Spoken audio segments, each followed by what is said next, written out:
നമസ്കാരം. പാർലമെന്റ് ഈയിടെ പാസ്സാക്കിയ വഖഫ് നിയമ ഭേദഗതിയുമായി ബന്ധപ്പെട്ട് രാജ്യത്ത് പല സ്ഥലങ്ങളിലും ചെറിയ ചെറിയ പ്രക്ഷോഭങ്ങളുണ്ട്. സാധാരണഗതിയിൽ ഒരു പുതിയ നിയമം വന്നു കഴിഞ്ഞാൽ അതിനെ അനുകൂലിക്കുന്നവരും എതിർക്കുന്നവരും ഒക്കെ ഉണ്ടാകും. പക്ഷേ ഇപ്രാവശ്യം വെസ്റ്റ് ബംഗാളിലെ മൂർഷിദാബാദ് ജില്ലയിൽ നിന്ന് കേൾക്കുന്ന വാർത്തകൾ അത്ര സുഖകരമല്ല. ഒരു ജില്ല മുഴുവൻ ഏറെക്കുറെ മെജോറിറ്റി ആളുകൾ തെരുവിലിറങ്ങിയേക്കാം. പല വാഹനങ്ങളും കത്തിക്കുന്നുണ്ട്. അതോടൊപ്പം വീടുകൾ, ധനകാര്യ സ്ഥാപനങ്ങൾ, പല ഗവൺമെന്റിന്റെയും പ്രൈവറ്റ് പാർട്ടികളുടെ അധീനതയിലുള്ള പല ബിൽഡിങ്ങുകളൊക്കെ കത്തിക്കുന്നു. ജനം പോലീസുമായിട്ട് ഏറ്റുമുട്ടുന്നു. ഇപ്പോൾ കേന്ദ്രസേനയെ വിന്യസിച്ചിരിക്കുന്നു. 3 പേരോളം മരണപ്പെട്ട് കഴിഞ്ഞു. നിരവധി പേരെ അറസ്റ്റ് ചെയ്തു. ഒരു ജില്ല മുഴുവനും തെരുവിലിറങ്ങിക്കഴിഞ്ഞിട്ടുണ്ടെങ്കിൽ ഇവരെ മുഴുവനും ഇന്ത്യയിലെ മുഴുവൻ ജയിലിൽ കൊണ്ടുവന്നിട്ട് കഴിഞ്ഞാൽ പോലും തികയാതെ വരും കേട്ടാ.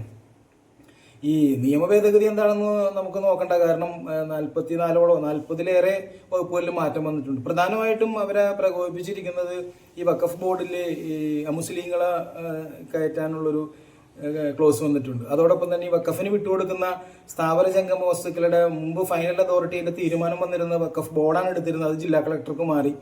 അങ്ങനെ സുപ്രധാനമായ ചില ചേഞ്ചസ് വന്നിട്ടുണ്ട്.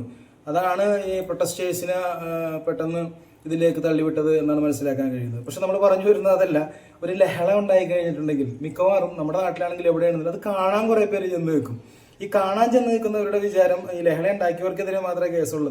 പക്ഷെ അങ്ങനെയല്ല. ഒരു അൺലോഫുൾ അസംബ്ലിയിൽ ആരൊക്കെ മെമ്പർ ആകുന്നു അവരുടെ പേരും അഡ്രസ്സും കുറിച്ചുകൊണ്ട് പോയിട്ടുണ്ടെങ്കിൽ അവർക്കും 6 മാസം വരെ ആകാവുന്ന തടവ് ശിക്ഷയും പിഴയും കിട്ടും.